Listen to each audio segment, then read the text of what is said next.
Welcome to Crescent House, located at 532 Neptune Avenue in beautiful coastal Encinitas, California. This home is perched on the Pacific on a bluff with 74 feet of ocean frontage.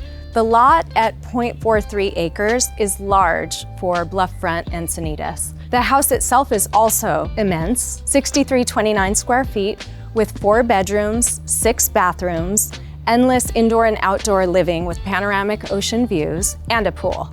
And it's all on the market for $23,500,000. So we're now inside the beautiful courtyard and in front of the pool for which the house is named.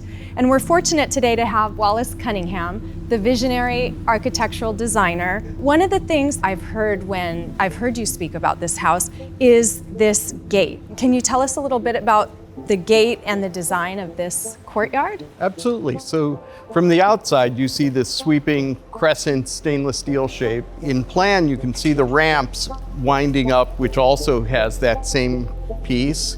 And then the swimming pool itself is a crescent moon shape around a circular terrace. So this part of the house is all about radiating curves and ramps. So when I start to design, you really analyze the site. Number one is the view. You figure out how you're going to portray it. It's like framing a work of art. And since that's what you're interacting constantly with, the ocean, you want to be able to see as much of it as possible and from the most dramatic angles. So another feature, Wally, that is so fascinating when I tour people through this house are the ramps. My feeling was that the house was designed for an older couple, so I wanted it barrier-free. I wanted people, regardless of all ages, to get where they wanted safely and effortlessly, because this building is designed upside down. All of the principal day rooms are above.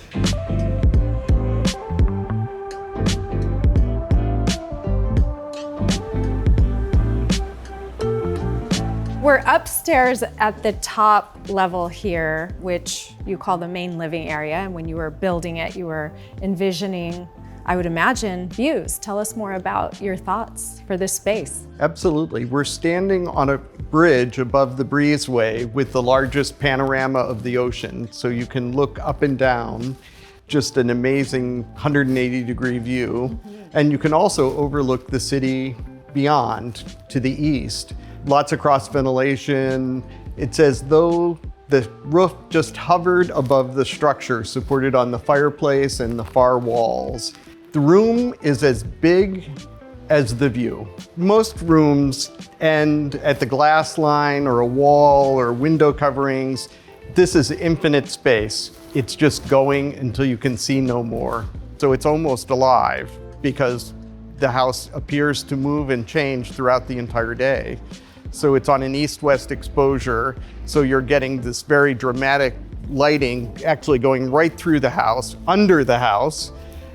So the furniture reflects the architecture of the space. So this table has an unusual shape to maximize the views out and across to the east, and it's reflected in the ceiling lines. It connects everything. Every piece of furniture, every piece of art is part of the picture space and the design. One of the little hidden gems in this house is this movable wall, and it is the bar area. So when entertaining, this glass panel slides and it camouflages the kitchen, reveals this beautiful bar, and with the mirror here, then you get the effect of the panoramic ocean view from both sides. So no matter which side of the table your guests are sitting at, they have the money shot. Although sometimes it's hard to decide whether to camouflage the kitchen because it is so beautiful.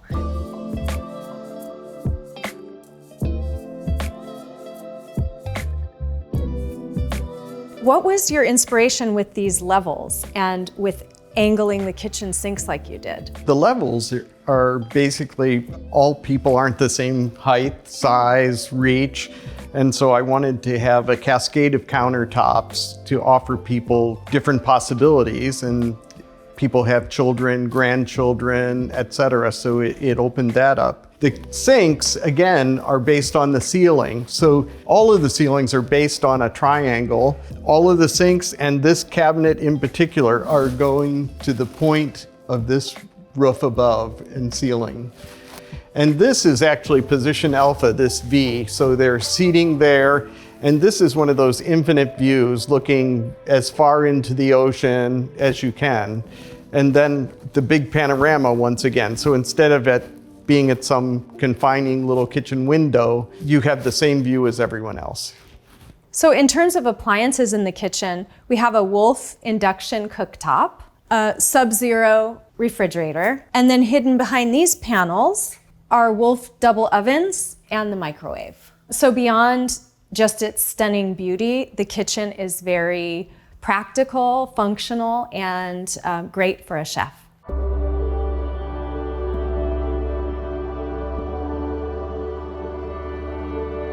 We're heading into the primary suite, and one of the things that is always interesting about this room to me, Wally, is the way you curve the wall and that there's no door. It seems like a natural question to ask, why no door, until you look and see the view you would have lost had there been a door. I wanted them to wake up to the most commanding and beautiful view possible. The daylighting is very interesting in this part of the house. Everywhere you walk, you're walking towards the light. You're walking from east to west, and then there's a series of skylights in an adjacent space that pours light over the walls. The walls do not touch the ceiling in the closets, the bathroom, and the bedroom that are within the structure of the house itself.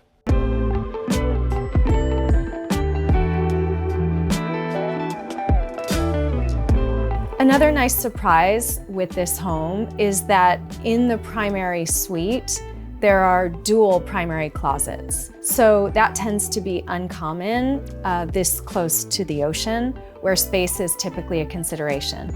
This one is particularly beautiful as well because, like the rest of the home, it's art. It's got triangles and angles.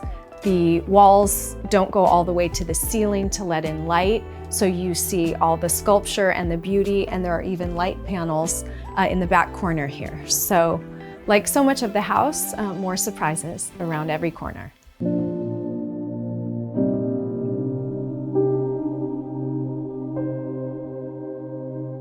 So we're here in the primary bathroom. So we've got dual sinks, the tub. But Wally, when you talk about what people look at when they brush their teeth, I imagine that that's part of why you opened up this window here. Absolutely. So it's a panorama to the east. The morning sun is coming up. You're brushing your teeth, and that's washing through. Again, the walls don't touch the ceiling, so there's light coming from the west and the south and north as well. So here's a bathroom with 4 directions of light.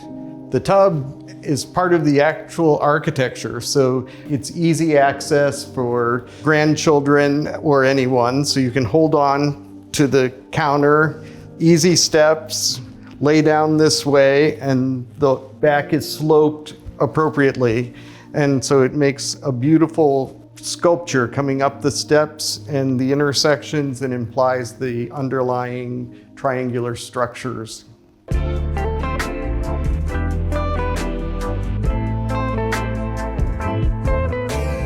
So a showstopper in this house is the stainless steel staircase that you designed. It's a big open sweep, much steeper than the main ramp, but echoing that change of level and ascension. It joins all of the spaces in the house levels, and you get this incredible vertical with a screen of metal and glass, which breaks the view to the neighboring house, but allows the light to come through the space.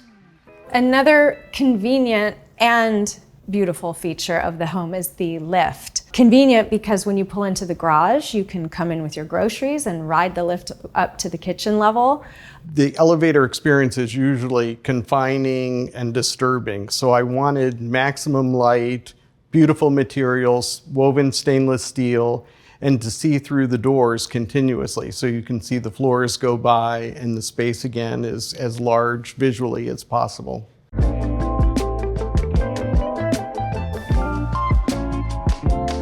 As much as this house is about art and architecture, it's also about comfortable living. This room is where the television is. It's cozy, it's comfortable, it has the views that we've come to expect from this house, but it does tend to be one of the favorite rooms of the owners. They spend a lot of time lounging here and find it lovely at night to see the twinkling lights. It's a perfect cozy room that really invites you in.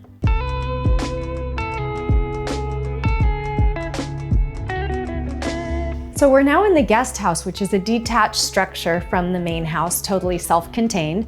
And we're on the east side of the house, and yet I have a big ocean view. How did you make that happen? Basically, we were trying to give everyone the ocean view and not allow rooms to feel second class. So this is a morning room with direct light and then a southern exposure through these louvered windows. The ramp actually comes through the space and goes outside, so it makes a very sculptural connection to the entire composition. And it's really multi-purpose space. The stainless steel wall acts as a light device to bounce the east light into the space, and it also creates Murphy beds for overflow guests. It actually makes a beautiful apartment for an older child or a parent or guests that you don't wish to see or have connected Right. to you. And then your guests never want to leave. That is a problem. So the bedroom of the guest house, this is one of my favorite rooms. The object was to create the biggest panorama possible and the largest visual space, and joining the breezeway courtyard to the ocean. So you get this amazing 180-degree view of architecture as well as the sea and the major fire features. And you're seeing the fire features from the side, so you're seeing the stainless steel fins, so it creates an entirely different vista and feeling than the other parts of the house. So you want every room to be special. You don't want it to just simply be a whole series of more of the same. So sculpturally, this creates an extraordinary space and something entirely different than the other rooms.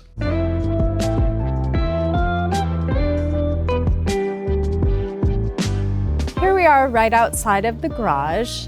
And in addition to the concrete and the glass, another unusual detail of the home is these panels are all titanium. Titanium is a metal that is impervious to the elements, and that's so important living on the ocean.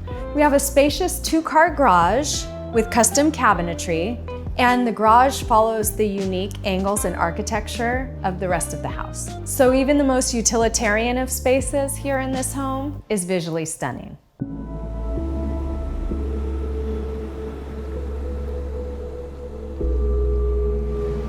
This magnificent outdoor space is probably the perspective that when I walk in, I feel like I'm on the bow of a ship floating somewhere. And there's so much room here for entertaining, and I notice as I look around all the different vignettes where some of the outdoor space is covered. Well, the reason for the house being here is, of course, this view. Emphasizing that and collecting all of those views and all of the ephemeral aspects of being by the ocean, the sound, the smell, all of that, getting that into the house and into your face and making you comfortable on various weather conditions. You can actually live outside, which is the dream of everyone in California. The visual connection to all of the upper spaces flow through that fireplace down through this point with the radiating stainless steel and fire, and then connecting to the ocean terrace fire, and then tons of water, clouds, and atmospheric events make this a whole sense of place that you can get from nowhere else. As you travel through it, you're traveling through space and time. So there's hints of the world past and hints of a future.